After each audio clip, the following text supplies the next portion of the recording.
Hello friends, good morning everybody. हम आपको पिछले वीडियो में बता दिए थे अप्रोक्सीमेट वैल्यू का जो चैप्टर चल रहा है यानी एक्सरसाइज 6.4 चल रहा है, उसमें हम आपको एक नंबर में 15 क्वेश्चन है, उसको बनाने के लिए हम आपको कुछ हिंट्स कर दिए थे और बोले थे कि एक का 15 क्वेश्चन आप खुद से सॉल्व करके मेरे पास व्हाट्सएप पे भेजिएगा। बहुत सारे विद्यार्थी भेजे हैं और मैं समझ रहा हूं कि उन लोगों को चीज समझ में आ चुका है। आज हम उसी चैप्टर में आगे चलते हैं और आज कोशिश करेंगे कि उस चैप्टर को खत्म कर दिया जाए। ठीक है, तो हम आपको बताए थे कि एक नंबर वाला प्रश्न बनाने के लिए जो फॉर्मूला लगता है वह एक ही है कि F x plus delta x equal to F x plus f dash x into delta x. लेकिन अगर आपको क्वेश्चन नंबर 4, 5, 6, 7 बनाना है तो उसके लिए कुछ फॉर्मूला अलग लगेंगे, तो हम उसको भी बताएंगे आज। तत्काल आप मेरे साथ बने रहिए और देखते रहिए कि आज का चैप्टर हम किस प्रकार से खत्म करते हैं। आइए देखते हैं क्वेश्चन नंबर 2 कैसे बनेगा, जो कि मैं उस दिन लास्ट वीडियो जब लास्ट हो रहा था तभी मैं आपको बताया था कि आप इस तरह से इसको भी बना सकते हो, एक ही फार्मूला से, सेम फार्मूला से। आइए उसको एक बार हम दिखाते हैं। क्वेश्चन नंबर 2 में लिखा है कि f2.001 का मान बताना है। f2.01 का मान आपको बताना है। कब इतना का सन्निकट मान बताना है जब fx इक्वल टू दिया है 4x² और प्लस में 5x और प्लस में 2 ये दिया है। अब देखो, जब फंक्शन दिया है और इसका मान निकालना है तो कुछ बड़ी बात नहीं है। आप सॉल्व करोगे तो पहले फंक्शन का डीसी करोगे। फंक्शन का डीसी करने से आपको मिलेगा 8x प्लस 5 ऐसा मिलेगा। उसके बाद सूत्र लिखोगे, आप जो सूत्र लिखते हो वही सूत्र लिखोगे कि F x plus delta x equal to F x plus में F dash x into delta X. ये फॉर्मूला है जो कि हम लिख देंगे। उसके बाद हम इसको उतार लेंगे, F x plus delta x उतार लेंगे, बराबर दे देंगे एफ एक्स का मान जितना है उतना लिख देंगे 4x² प्लस में 5x प्लस में 2 प्लस में एफ डैश एक्स का मान जितना है उतना लिख देंगे 8x प्लस में 5 इंटू में डेल्टा एक्स है तो डेल्टा एक्स लिख देंगे, कोई दिक्कत नहीं। उसके बाद हम क्या करेंगे कि F x plus delta x यानी 2 और 0.1 को ऐसे लिख सकते हो, 2 प्लस 0.1 ऐसे लिख सकते हो।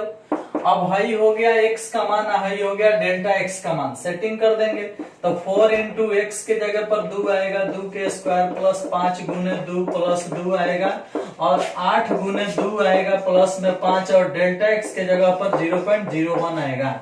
यानी जहां डेल्टा एक्स है वहां डेल्टा एक्स का मान पुट होगा, यह है डेल्टा एक्स का मान, और जहां जहां x है वहां x का मान पुट होगा। x के सामने 2 है, डेल्टा x के सामने 0.01 है। अब इसको हल कर देंगे, जो भी आंसर आएगा, जैसे 4 2 दूना 4, 4 चौका 16 आया, और प्लस में 5 दूना 10 आया, प्लस में 2 आया, प्लस में 8 दूना 16, 5 21, 21 में इससे गुना होगा तो आएगा 0.21 ऐसा आएगा। उसके बाद इसको जोड़ देंगे, जोड़ेंगे तो 16 10 26 2 28.21 यही आपका आंसर हो जाएगा। समझ में आया? तो कुछ खास दिक्कत नहीं है। आप इसी प्रकार से क्वेश्चन नंबर 3 सॉल्व कर सकते हो और उसी प्रकार से आप क्वेश्चन नंबर 8 भी सॉल्व कर सकते हो। 3 के जैसा ही 8 बनेगा। ठीक है, अब चलिए क्वेश्चन नंबर 4 बताना है। क्वेश्चन नंबर 4 बताने से पहले हम आपको कुछ फॉर्मूला बताएंगे, उस फॉर्मूले के आधार पर ही आप समझ पाओगे। ठीक है, चलो इसको मिटा देते हैं और याद कीजिए, हम आपको जब ये चैप्टर शुरू किए थे तो कुछ खास फॉर्मूला बताए थे।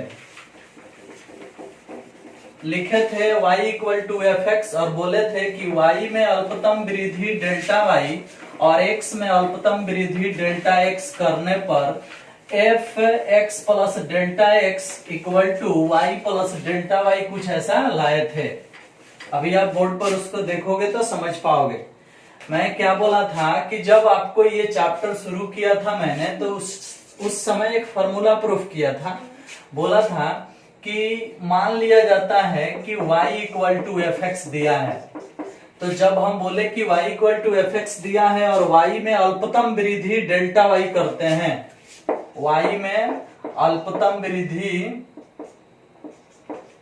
अल्पतम वृद्धि डेल्टा वाई तथा x में अल्पतम वृद्धि डेल्टा x करने पर, ऐसा किए थे, ऐसा लिखे थे। तो इसकी आवश्यकता अब नहीं है, बस आपको ये भाषा फिर से लिख के हम ये समझाना चाह रहे हैं कि y में जो अल्पतम वृद्धि है, यानी जो सन्निकट परिवर्तन है, यानी जो सन्निकट त्रुटि है, अप्रोक्सीमेट चेंजिंग जो है, वह क्या है, डेल्टा y है। और x में जो अप्रोक्सीमेट परिवर्तन है, जो सन्निकट त्रुटि है, सन्निकट परिवर्तन है, जो थोड़ा सा बदलाव हुआ है नाम मात्रा का, वह है डेल्टा x। समझ में आया? तो ये सब हल करते वक्त जब फॉर्मूला प्रूफ किए थे तो हमें लास्ट में ऐसा कुछ मिला था, डेल्टा वाई बटा डेल्टा एक्स इक्वल टू आया था dy बटा dx। याद करना, मैं जब फॉर्मूला प्रूफ किया था तो डेल्टा वाई बटा डेल्टा एक्स को dy बटा dx लिख दिया था लगभग में ऐसा लिखा था। कब लिखा था? जब हमें ये चीज प्राप्त हुआ था कि limit delta x tends to 0 और डेल्टा वाई बटा delta x equal to limit delta x tends to 0 f x plus delta x minus f x बटा डेल्टा एक्स, ऐसा फॉर्मूला आया था।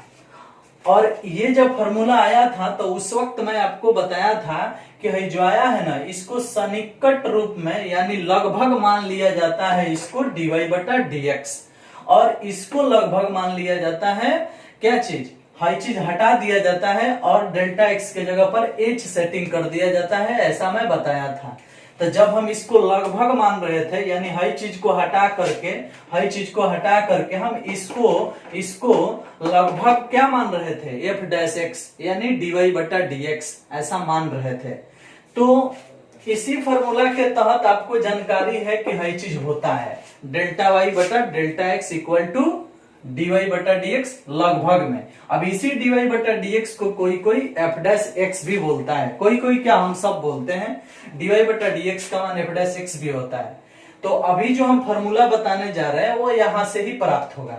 समझ में आया? देखो कैसे, जब यहां से प्राप्त होने वाला है तो इसका अर्थ है कि हम हाई चीज जानते हैं पहले से, ये चीज जानते हैं तो अगर यहां से हम डेल्टा वाई का मान निकालें, केवल डेल्टा वाई का मान निकालें तो प्राप्त होगा, हाई चीज गुना में चला जाएगा, dy बटा dx इंटू डेल्टा एक्स, ऐसा प्राप्त होगा।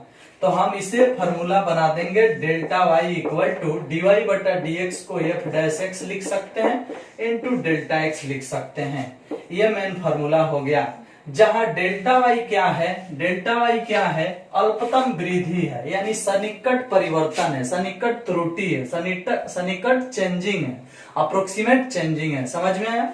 तो वाई में सन्निकट त्रुटि को डेल्टा वाई से सूचित करते हैं और x में सन्निकट त्रुटि को डेल्टा x से सूचित करते हैं, जहां dx बराबर डेल्टा x होता है, लेकिन dy बराबर भी डेल्टा वाई होता है, लेकिन डेल्टा वाई का मान f dash x into delta x होता है।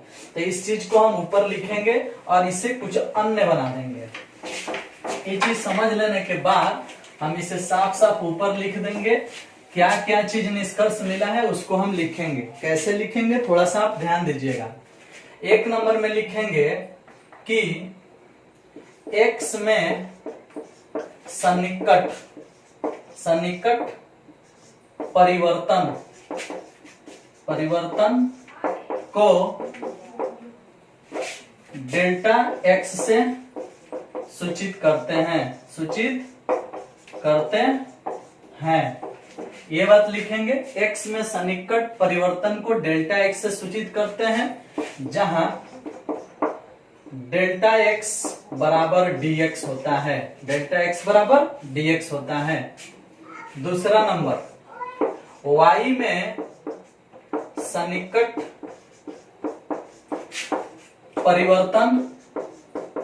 परिवर्तन को त्रुटि भी बोल सकते हो, गड़बड़ी, परिवर्तन को डेल्टा वाई से सूचित किया जाता है, डेल्टा वाई से सूचित किया जाता है जहां डेल्टा वाई इक्वल टू होता है dy बटा dx equal two into delta x. अभी अभी लिखे थे, इसी को हम बोलते हैं वही चीज, delta y equal to f dash x into में डेल्टा एक्स। समझ में आया? तो ये दो बातें आपकी क्लियर हो चुकी होगी। इसको भी हटा देते हैं। साथ साथ दो चीज हम जान गए, इसकी बहुत कम आवश्यकता है लेकिन इसकी बहुत ज्यादा आवश्यकता है, इसलिए इस बात पर आप ध्यान दीजिएगा। ठीक है, तो क्लियर हुआ। अभी हम आपको क्या बोले कि x में सन्निकट त्रुटि को डेल्टा x से सूचित किया जाता है जहां डेल्टा x बराबर dx होता है। उसी प्रकार y में सन्निकट परिवर्तन को डेल्टा y से सूचित किया जाता है जहां डेल्टा y बराबर dy बोल सकते हो, जहां डेल्टा y बराबर dy बोल सकते हो। तो जब डेल्टा y बराबर dy बोल सकते हो तो dy बराबर भी लिख सकते हो f डैश x इंटू में डेल्टा x। समझ में आया? मतलब मैं क्या बोला, हमें पहले ही से पता है कि भाई जिस प्रकार delta x equal to dx होता है उसी प्रकार डेल्टा y बराबर dy होता है। तो डेल्टा y बराबर dy होता है तो dy का मान कितना होता है, तो F dash x into delta x होता है। ये फॉर्मूला कैसे आया है हम अभी थोड़ा देर पहले एक्सप्लेन करते हुए यहाँ तक पहुंचे हैं। समझ में आया? तो चलिए, तो हमसे अगर पूछा जाए कि किसी फंक्शन के x में अगर परिवर्तन हो रहा है, सन्निकट परिवर्तन हो रहा है, तो उसको किससे सूचित करेंगे, तो डेल्टा x से सूचित करेंगे जहां delta x equal to dx होता है। और y में यदि सन्निकट परिवर्तन हो रहा है तो उसको बोला जाता है डेल्टा y, और डेल्टा y मतलब dy, जहां डेल्टा y का मान होता है dy बटा dx इंटू डेल्टा x। ऐसा क्यों होता है? क्योंकि देखो y जो है ना वह किसी फंक्शन को लेके सूचित किया जाता है। तो भाई x में परिवर्तन मतलब किसी एक राशि में परिवर्तन, और y में परिवर्तन दैट मीन्स है पूरे एफएक्स में परिवर्तन, पूरे फंक्शन में परिवर्तन। इसलिए थोड़ा सा y का परिवर्तन बड़ा दिखता है, लेकिन खाली x का जो परिवर्तन होता है ना, x का परिवर्तन कहने का अर्थ है कि x का परिवर्तन यानी एक छोटी सी राशि में परिवर्तन, लेकिन y में परिवर्तन यानी पूरे फंक्शन में परिवर्तन। अभी थोड़ा देर पहले आप एक फॉर्मूला भी पढ़े थे कि F x plus delta x equal to F x plus में F dash x into delta X. तो हमें ये बात भी समझ लेना चाहिए कि भाई जो एफ एक्स है वह y का तो मान होता है, y को ही तो एफ एक्स माना जाता है। तो मेरे कहने का अर्थ है कि किसी फंक्शन में हम क्या जोड़ रहे हैं, तो उस फंक्शन में हम सन्निकट त्रुटि जोड़ रहे हैं, जो थोड़ा सा वृद्धि हुआ है उस वृद्धि को ही ऐड कर रहे हैं। अब जैसे आपसे क्वेश्चन पूछा जाता है कि बाबू आपके पास 100 रुपया है, इसमें 10 रुपया और वृद्धि कर दो, तो टोटल परिवर्तन कितना होगा, तो 100 प्लस 10 ऐसा होता है ना। उसी प्रकार से यदि आपके पास फंक्शन एफ एक्स है और आपसे कहा जाए कि इसमें कुछ सन्निकट परिवर्तन कर दो, कुछ वृद्धि कर दो, वृद्धि ही नहीं कमी भी हो सकती है, तो जहां कमी होगी वहां माइनस होगा, तो हम बोल रहे हैं कि कुछ वृद्धि कर दो। तो जो कुछ वृद्धि कर रहे हो उसी को तो सन्निकट वृद्धि कहते हैं, और उस सन्निकट वृद्धि जो होता है वह किस में होता है, फंक्शन में होता है। और फंक्शन को किससे सूचित किया जाता है, y से, अर्थात y में वह वृद्धि होता है। तो y में वृद्धि को हम किससे सूचित किए हैं, डेल्टा y से, इसीलिए डेल्टा y का मान इतना आया है। देख लो, कहीं भी आया होगा, देखो मिला लो। समझ में आया ना? तो कहने का अर्थ है जो फर्स्ट फॉर्मूला हम आपको पढ़ाए हैं उससे भी ये बात समझ में आ रहा है कि अगर हम एफ एक्स को y माने हैं तो y में है चीज क्या जोड़ रहे हैं, सन्निकट परिवर्तन ही तो जोड़ रहे हैं। तो इससे पता नहीं चल रहा है कि भाई जो है सन्निकट परिवर्तन है किस में, y में। समझ में आया? थोड़ा सा जो वृद्धि हुआ है उस वृद्धि को ऐड कर रहे हैं। जैसे 100 में 10 की वृद्धि हो रहा है तो वृद्धि कितना हो रहा है, 10 की। उसी तरह से एफ एक्स में वृद्धि ऐड कर रहे हैं तो वृद्धि कितना हो रहा है, F dash x into delta X. तो इस वृद्धि को हम किससे सूचित किए हैं, डेल्टा वाई से, जो कि हम इसी को लिखे हैं। देखो समझ में आया ना? तो इस फॉर्मूला से भी वो चीज समझ में आ रहा है कि कहां से आया, F dash x into delta x. समझ में आया? तो चलिए, हमें यही बात बता देना था आपको कि किसी भी फंक्शन y में, चाहे किसी भी फंक्शन y बराबर एफ एक्स में यदि सन्निकट परिवर्तन होगा तो उस परिवर्तन को हम क्या बोलेंगे? तो उस परिवर्तन को हम dy बोलेंगे, जिसका मान होगा F dash x into delta x. समझ में आया? जहां एफ एक्स वाई बराबर है, जहां y बराबर क्या है? एफ एक्स है, तो एफ एक्स में सन्निकट वृद्धि जो होगा वह F dash x into delta x होगा। अब एफ एक्स में सन्निकट वृद्धि हो तो चाहे y में सन्निकट वृद्धि हो तो बात तो दोनों सेम है। समझ में आया ना? क्योंकि दोनों बराबर है। तो आपको कुछ नहीं समझ में आया तो बस ये फॉर्मूला आपको याद रखना है कि यदि y में सन्निकट वृद्धि करना होगा तो y बराबर जो फंक्शन दिया होगा उस फंक्शन का डीसी करके डेल्टा एक्स से गुना करा देना है। समझ में आया ना? और सिर्फ y ही नहीं, y के जगह पर कुछ भी आ जाए, जैसे y के जगह पर आयतन आ जाए, आयतन, आयतन को हम बोलते हैं भी।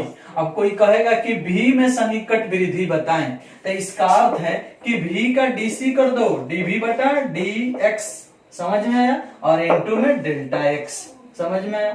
अगर भी के जगह, आयतन के जगह अगर कुछ और चीज आ गया, आयतन के जगह कुछ और राशि आ गया, जैसे क्षेत्रफल आ गया या कुछ और चीज आ गया, तो कुछ नहीं करना है, उसके डीसी में डेल्टा एक्स से गुना कर देना है, उसके डीसी में डेल्टा एक्स से गुना कर देना है।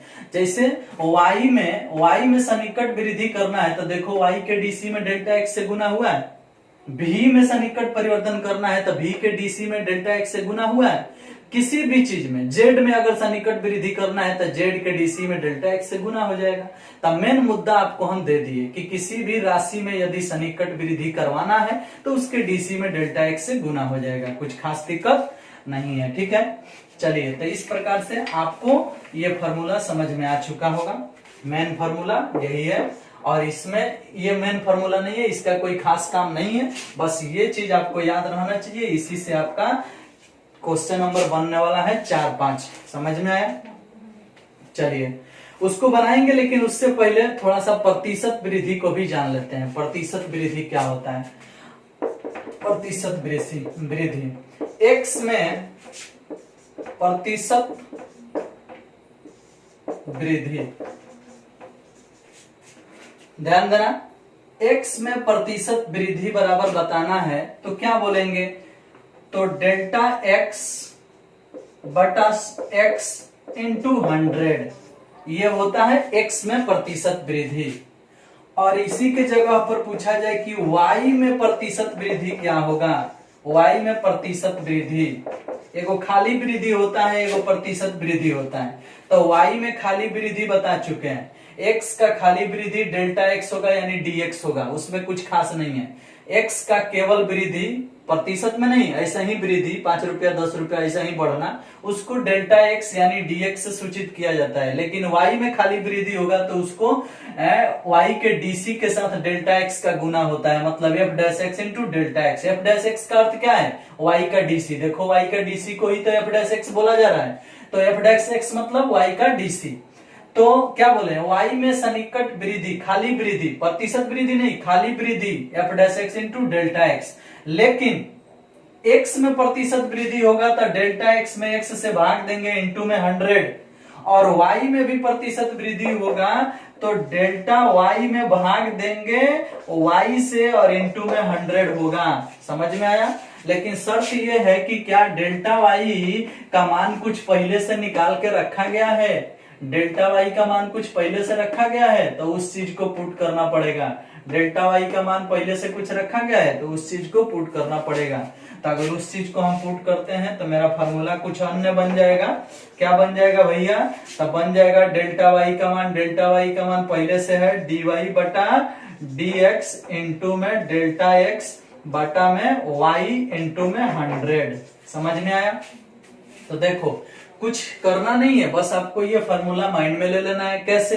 तो हम बोल रहे हैं कि x में प्रतिशत वृद्धि डेल्टा x बटा x इंटू 100, प्रतिशत में बदलना है तो भाई किससे भाग देना हो, किससे गुना करना होगा? 100 से, इसलिए प्रतिशत आएगा। समझ में आया? और डेल्टा x बटा x यानी x में परिवर्तन हो रहा है तो डेल्टा x में x से भाग दिया जाएगा। उसी तरह से y में परिवर्तन होगा तो डेल्टा y में y से भाग दिया जाएगा, और वो भी प्रतिशत परिवर्तन है इसलिए 100 से गुना होगा। अब डेल्टा y का मान पहले से निकाल के रखा गया है dy बटा dx इंटू डेल्टा एक्स, तो dy बटा dx के जगह ही पुट कर दिया गया, बटा में y है इंटू में 100 है। कुछ नहीं है। चारों फार्मूला में आपको हाई फार्मूला याद रखना है, हाई फार्मूला याद रखना है, हाई फार्मूला याद रखना है, 20 आपका क्वेश्चन खत्म हो जाएगा, चैप्टर खत्म हो जाएगा। आइए देखते हैं चैप्टर का क्वेश्चन, और आप इसे नोट कर सकते हो, ये आपके चैप्टर के लिए लाभदायक है, इंपॉर्टेंट है। चलिए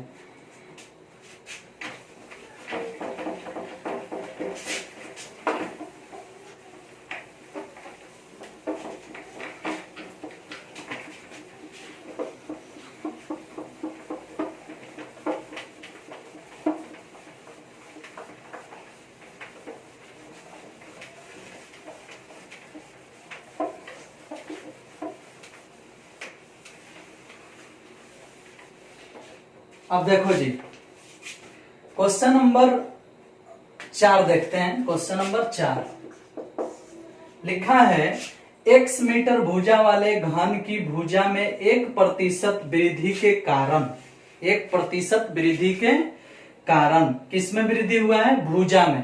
भुजा में 1% वृद्धि के कारण घन के आयतन में होने वाला सन्निकट परिवर्तन ज्ञात करें।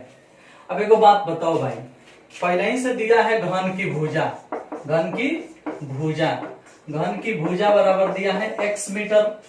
अब कह रहा है कि x मीटर में यानी भुजा में 1% की वृद्धि हुई है, यानी x में 1% की वृद्धि हुई है, वृद्धि हुई है। इसलिए घन की x में वृद्धि हुई है, यानी डेल्टा x बराबर 1% की वृद्धि हुई है ना, तो डेल्टा x बटा x इंटू 100 बराबर में 1%। देखो तो किस फॉर्मूला से सेटिंग किया है? प्रतिशत वृद्धि बराबर होता है डेल्टा x बटा x इंटू 100।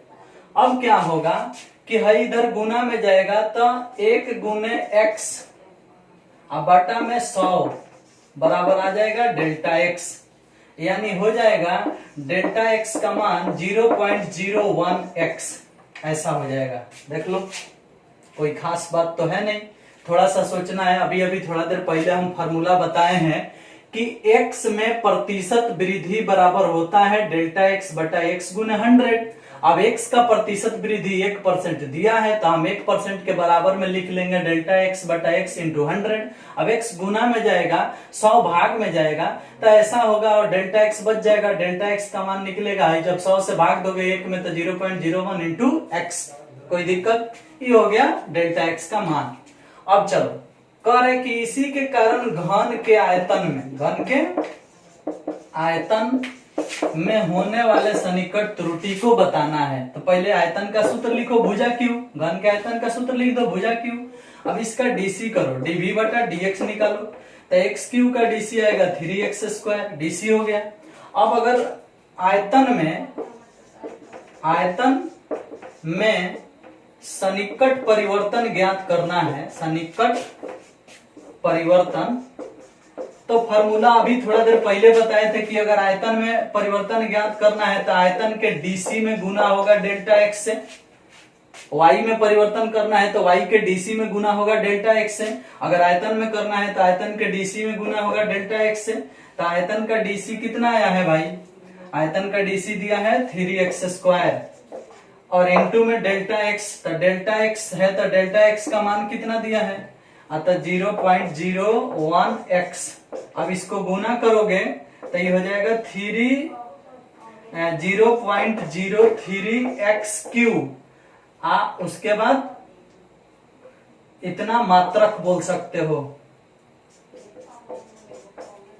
और देखो, आयतन में सन्निकट परिवर्तन हुआ है तो उसे dv से सूचित किया जाएगा। जिस प्रकार y में है सन्निकट परिवर्तन को dy से सूचित किया जाता है, उसी प्रकार आयतन में सन्निकट परिवर्तन को dv से सूचित किया जाएगा।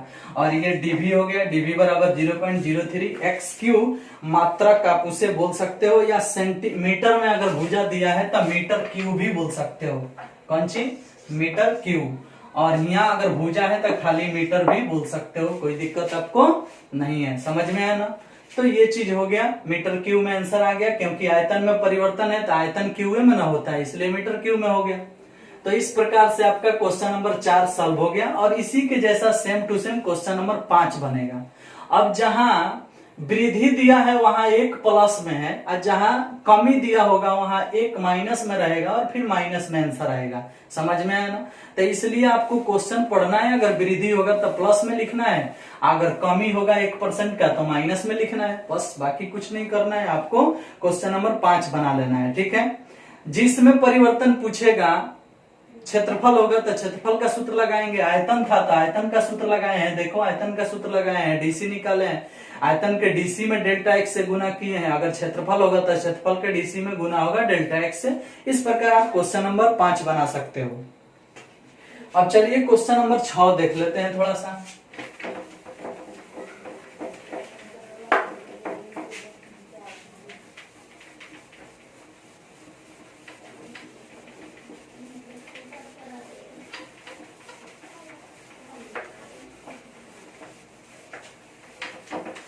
चलिए देखिए, तो क्वेश्चन नंबर 6 क्या है, 6 बता देंगे तो आप 7 बना लीजिएगा।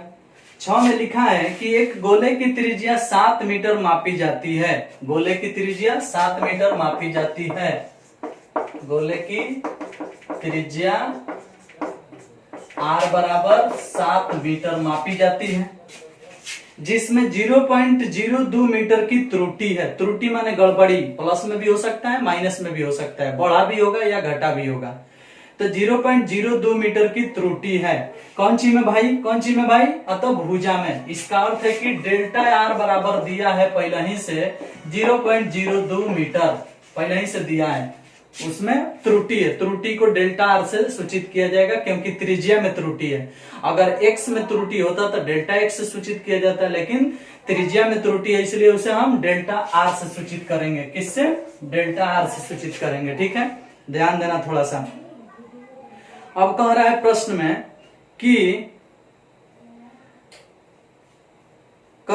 इसके आयतन के परिकलन में सन्निकट त्रुटि ज्ञात करें, इसके आयतन के परिकलन में। अब भाई आयतन का सूत्र लिखना पड़ेगा, आयतन V बराबर 4/3 पाई आर क्यू होता है ना, तो लिखेंगे डीसी करेंगे dV बटा डी आर के सापेक्ष, तो 3 घूमेगा तो 3 3 कट जाएगा, 4 पाई आर स्क्वायर, ऐसा होगा।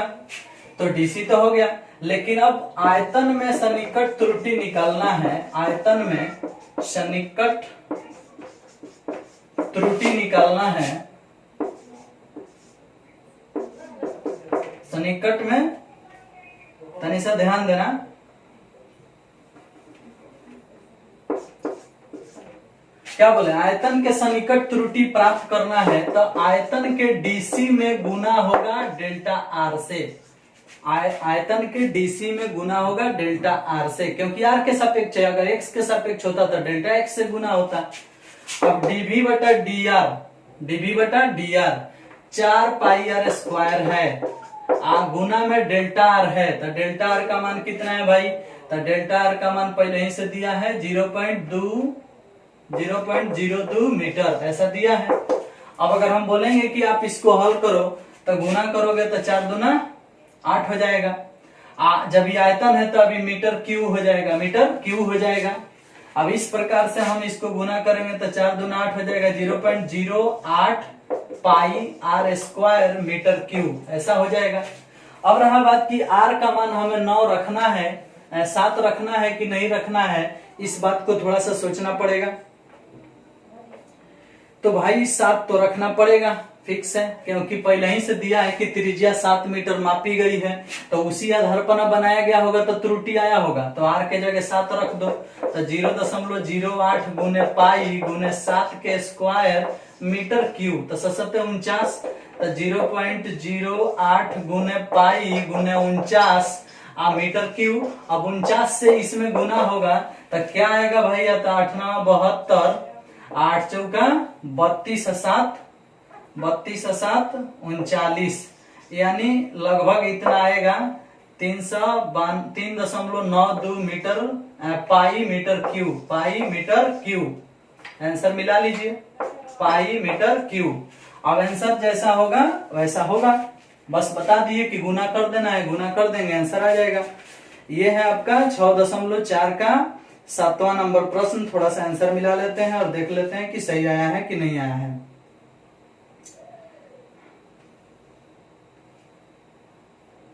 ठीक आया है, बहुत बढ़िया, आंसर मिल चुका है, कोई दिक्कत नहीं। और इसी प्रकार से आप इसके बाद वाले प्रश्न को सॉल्व कर सकते हो। ठीक है, तो हम चैप्टर को खत्म कर दिए और क्वेश्चन नंबर 8 बता ही दिए हैं कि 3 के जैसा 2 के जैसा बनेगा, और क्वेश्चन नंबर 9 की जहां तक बात है वो 5 नंबर के जैसा बनेगा, 4 नंबर के जैसा, जो अभी बताया थोड़ा देर पहले। ठीक है, तो हमें उम्मीद है कि आप इस चैप्टर को बढ़िया से समझे होंगे, कोई दिक्कत आपको नहीं हुई होगी, और आज के फॉर्मूला को भी समझ पाए होंगे। फिर क्वेश्चन को आप खुद से सॉल्व कर सकते हो, कोई दिक्कत आपको नहीं है। बस आपको जो 4 फॉर्मूला बताए हैं उसमें से नीचे वाला 3 फॉर्मूला आपके लिए बहुत इंपॉर्टेंट है, उसी आधार पर सारा क्वेश्चन सॉल्व हुआ है, कोई दिक्कत आपको नहीं होनी चाहिए। ठीक है, इस वीडियो में सिर्फ इतना ही, नेक्स्ट वीडियो का इंतजार करो, तब तक के लिए थैंक यू, बाय बाय।